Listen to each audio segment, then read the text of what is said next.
Hello. Welcome back to the second episode of Bedtime Brooding. I have my script here where I share my vulnerable moments to make your life more valuable. I'm so sorry that I took a while to make the next episode. I have been so busy with school, and I'm not gonna lie, I've been crashing out quite a bit. But you know what? On a bright side, at least we have another episode here right now. Not that anyone watches it, but for my own satisfaction's sake, it's out and it's something for me to be proud of. So, today I'll be sharing about how I discovered my depression and anxiety.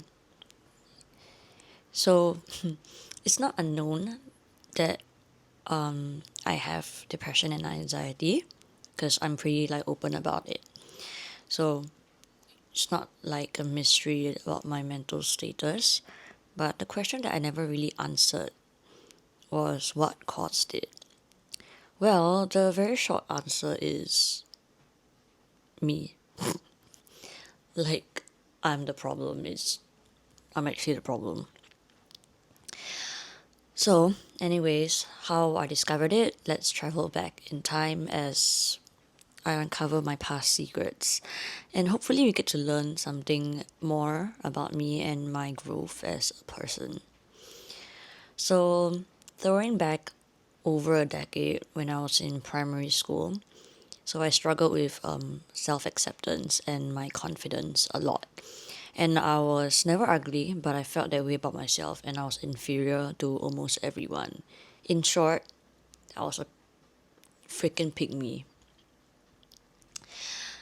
It was at age 11, that I realized that I was obsessed with fitting in. Like, I literally have the biggest FOMO ever, and I just needed to go to every single function that anyone goes to. Ew. And that kind of caused me to spiral a few years down the road. So I continuously spiraled and got even worse as I grew. And advancing to secondary school, it was another hurdle for me because first of all, I didn't get into a school that I wanted to because I didn't really score well in primary school. I did really, really badly during my PSLEs. And,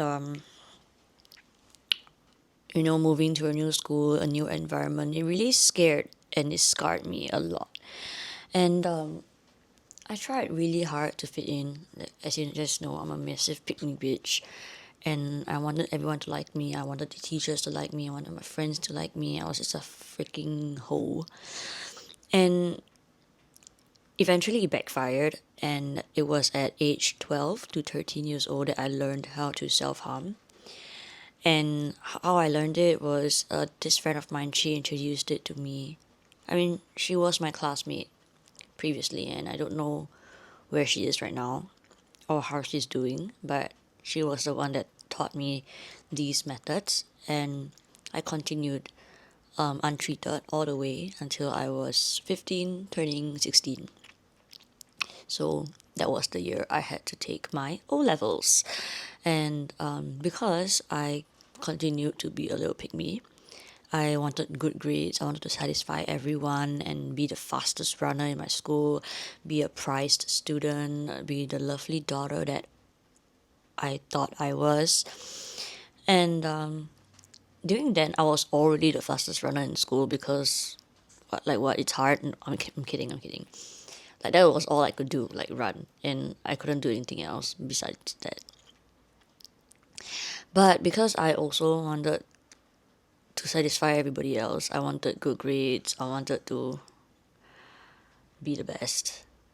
So while I was chasing that very goal, like literally, because I ran a 2.4 kilometer Natfa run, surviving on 0 hours of sleep, with the mental target to hit 9 minutes. During then, I was 15, remember? I collapsed. I didn't sleep for nights before that, just to reiterate that. And I was up late studying because I wanted to be the best, and I gave my all during all sorts of activities in school. So I was in netball then, and yeah, I just spent like any free time pleasing everybody else but myself. And even throughout all that, I was still trying to catch up with the latest trends online. I think during then, Musically was a thing. It wasn't TikTok, but it was Musically and Instagram. Yeah, I was pretty active there. So I fainted, I collapsed, and then I got to the hospital where I was treated, and then the hospital staff noticed the scars on my hand, okay, on my arm. So during then, it was a little bit more obvious. It's so much better now. Let me try and see if I can. Okay, let me like put it up. Hold up.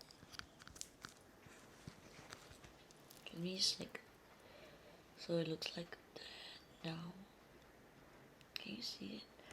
So it's not that obvious now, and I am really proud of the progress that it has been healing. I think it was so much darker and more obvious a few years ago. Okay, so they had their psychiatrist see me during then, and fast forward 7, 8 years, I still have major depressive disorder and anxiety, and I'm still taking medication for it. But in the early years of the treatment, it was like actual hell. I felt like I would rather die than to re go through that period of my life, because I was a zombie under medication, and I just felt like a guinea pig because doctors would like prescribe me with different medications to see what would work.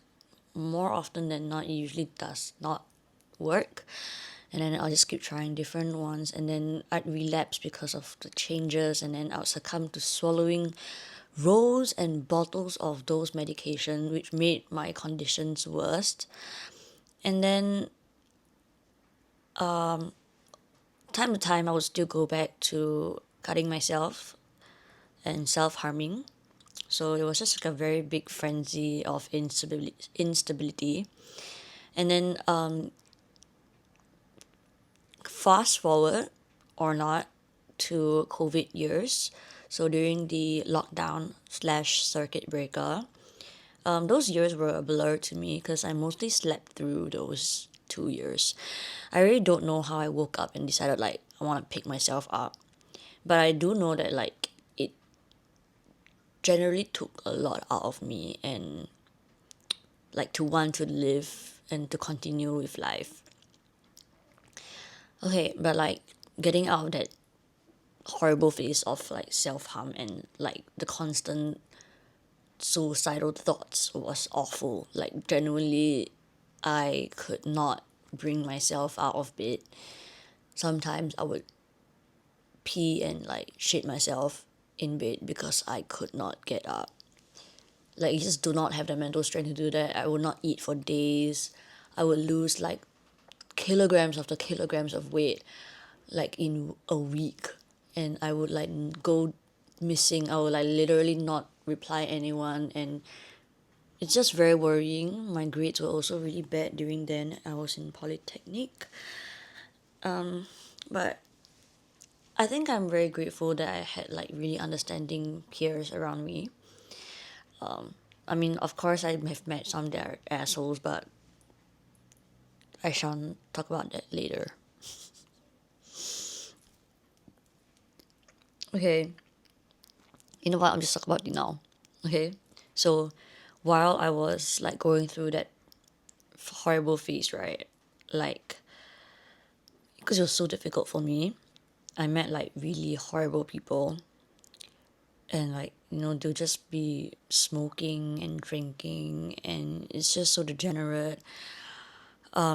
I'm not saying that smoking and drinking is degenerate, but like the way they are doing it, and like the things they would talk about and how they would objectify things, and it's just so like immature.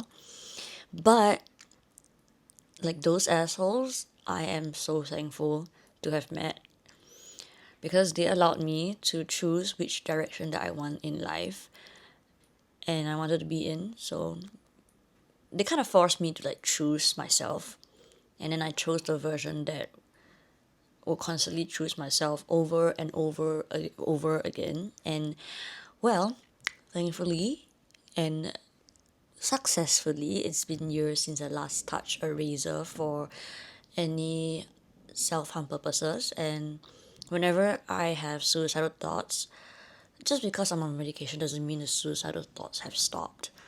So whenever I do have suicidal thoughts, I constantly find healthy ways to cope with them, like running, or I would like have urgent calls with my friends and families to talk about things and to like distract myself. I have a journal where I paste stickers of what I feel, and even more. I can do a lot of things, and I can't lie. Sometimes I impulsively indulge in shopping. You know, the joys of adult money, and I succumb to posting random shit online, as you can tell from my TikTok and my TikTok spam account. But I'm only human lah, so I behave what I feel, and you have to forgive me because ultimately I already forgave myself. What are you to do? My family also had their really rough times adapting to my disorders. And it's also very understandable because I mean my brother was bullied for it during his school days, and my dad,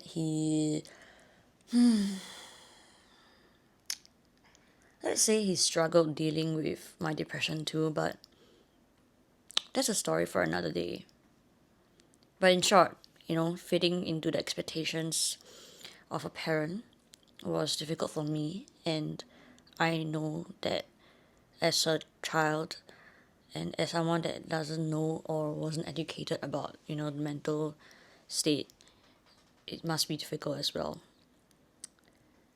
And well, understanding that and battling conditional love with a parent that isn't really educated, well, that shit drove me crazy, mad. I was freaking insane for like a good year.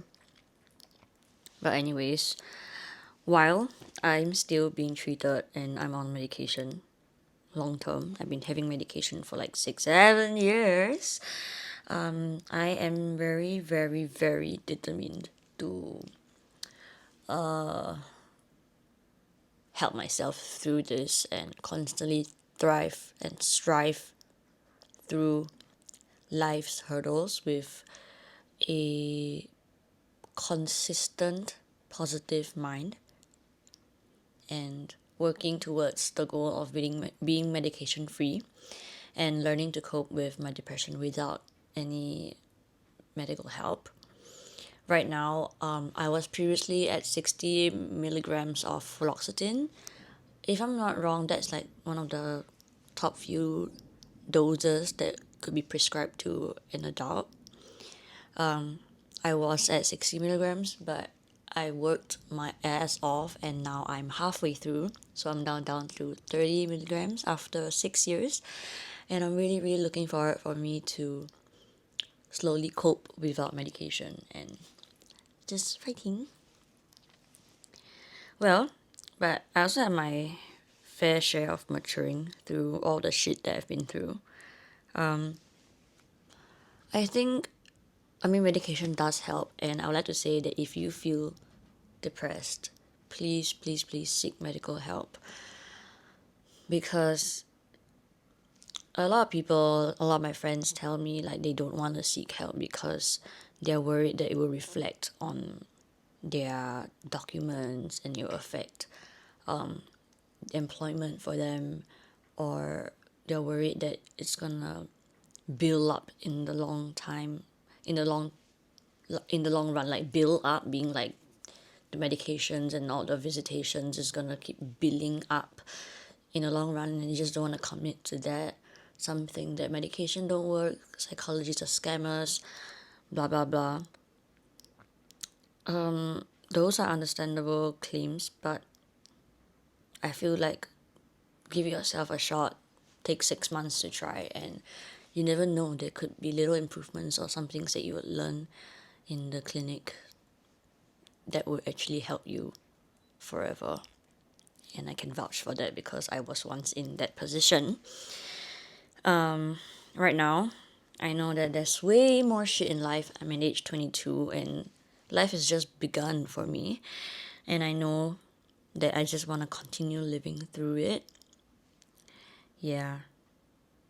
I'm not gonna lie. I still have that goal that I'm gonna euthanize myself at like age 70 or something, because I don't want to go through like terminal illness or like seeing my friends and family die in front of me. I don't know. It's just the way I'm thinking right now. I know it'll change in a while, but this is how I think right now.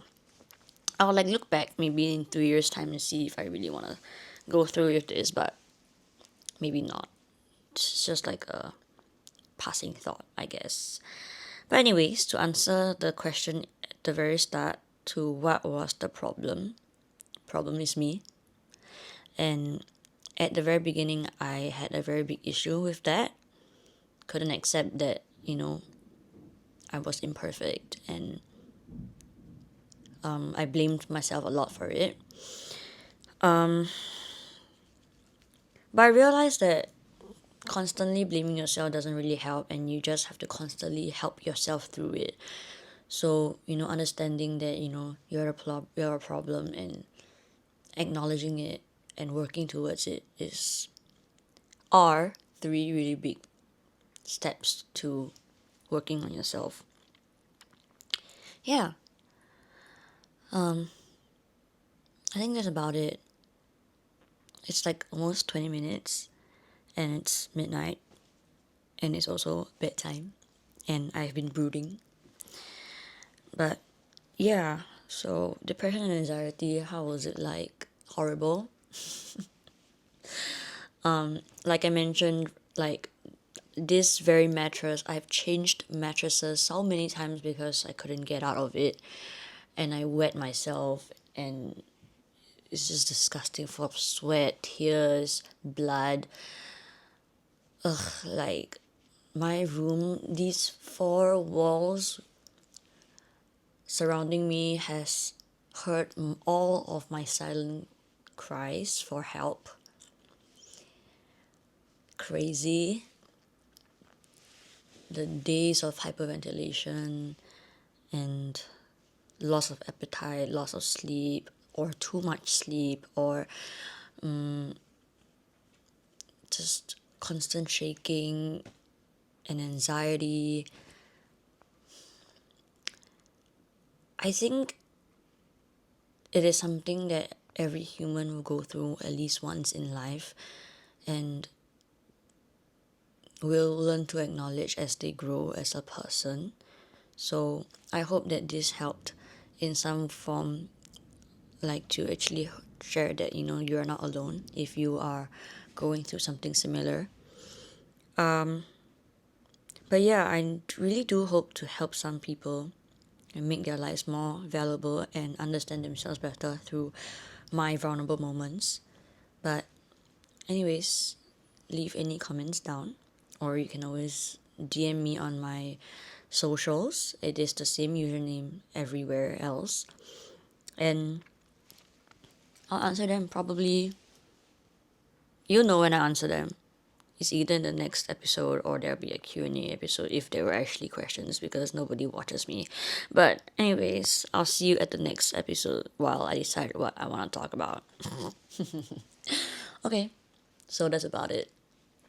It's time for bed, and my face is glossy because I put on a PDRN night mask because I'm about to sleep. And if you're wondering why I have a lisp, it's because I have my retainers on. It's bedtime, so yeah. Good night, everybody. See you in the next episode.